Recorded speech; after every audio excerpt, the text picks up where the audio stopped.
The Minister of Works, David Umahi, on Thursday rendered an account of his stewardship at the ministry, stressing that there was a funding gap of about 16 trillion naira for more than 4,000 road projects scattered all across the country. The minister said that he would not propose any new projects for the 2025 fiscal year and explained that the plan was to complete all existing contracts nationwide.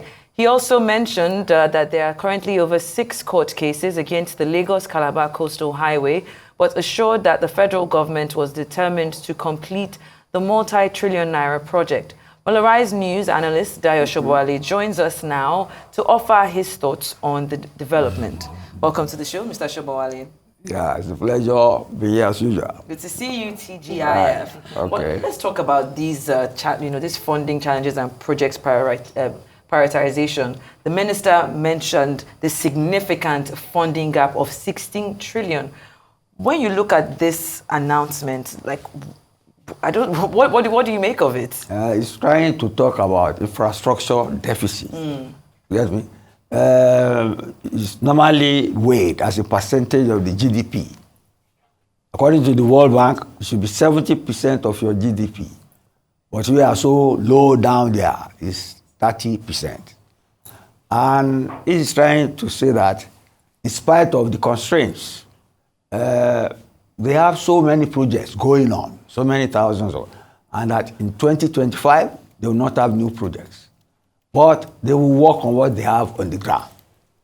In that case, it means they will expand, rehabilitate, you get me, and upgrade, as the case may be.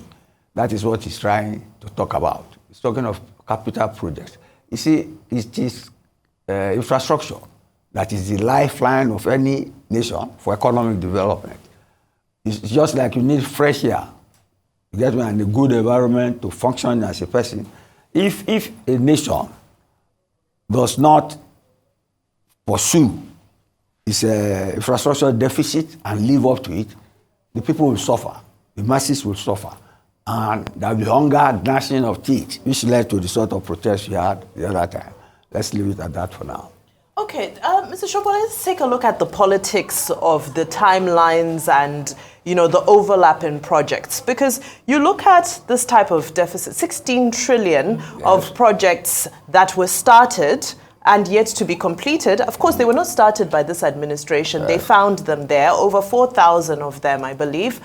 However, they still came in and instituted a new project for 15 trillion, a single project. So you have over 4,000 outstanding projects at a cost of 16 trillion. And then as you come into office, you now start a new project, the Lagos-Calabar Expressway, for 15 trillion.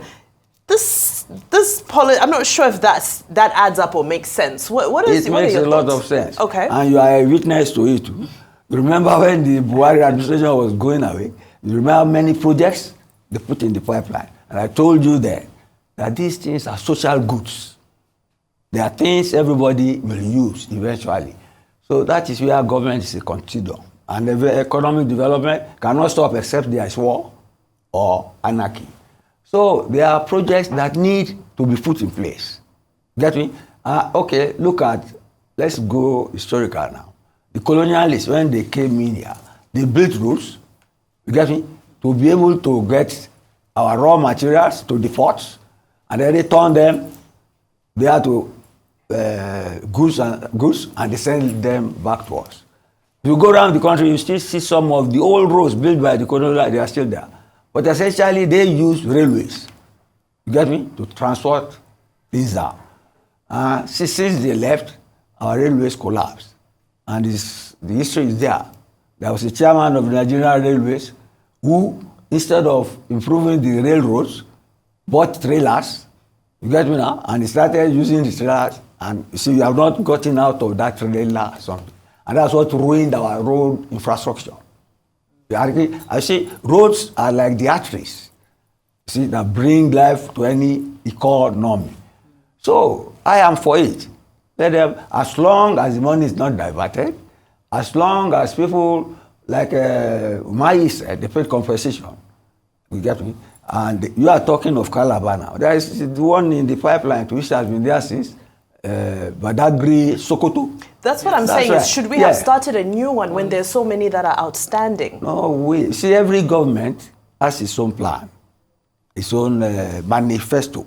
That's why I say it's a continue. I mean, you said it yourself that they are leftovers. Get me? And no best example than what you yourself saw when Buhari was going away. And we are talking about it here. I see, and they have adopted those projects. But I'm for roads. Like I said, I'm for roads. Because right now, look at our roads. They are in a very bad shape. And if roads are bad, if cost of fuel is high, do you get me? It is the consumer that will suffer at the end of the day. And that is the sort of thing that leads to this sort of anger and hunger. This like that. So infrastructure are social goods. I wish we have the money immediately to complete them in one day. It was never done that way.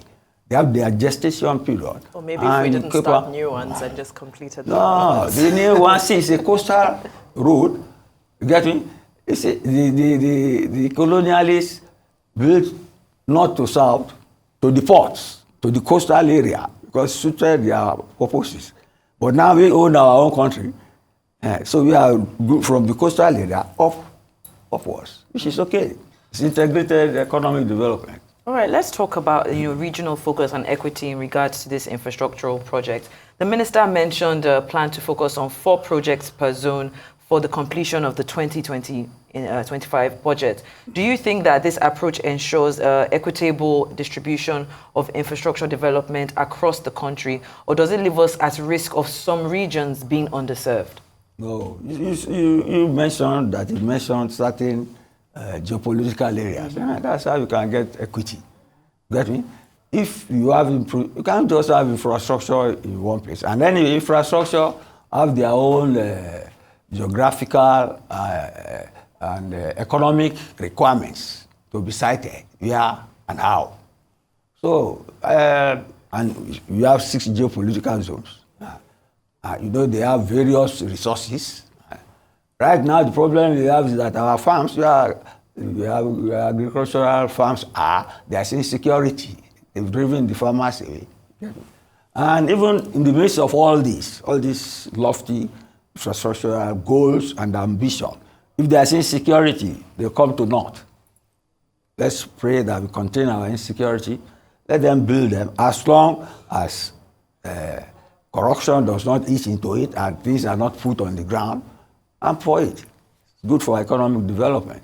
Mr. Sobowale, you touched on the issue of compensation. Now, some of the issues that are transpiring, especially around the Lagos-Calabar Expressway, are that those people who are around the access of the right-of-way are saying that the compensation being offered to them is insufficient vis-a-vis the type of investments that are being destroyed to make way for this. For example, there's a business owner who said that his compensation was 1.3 million naira, of which he said that's what his business generates in 1 week operationally, and that's what the government is giving him for the totality of demolishing his establishment. What are your thoughts on how this issue of managing, compensating people is being managed? So you have to combine the issue of equity and legality.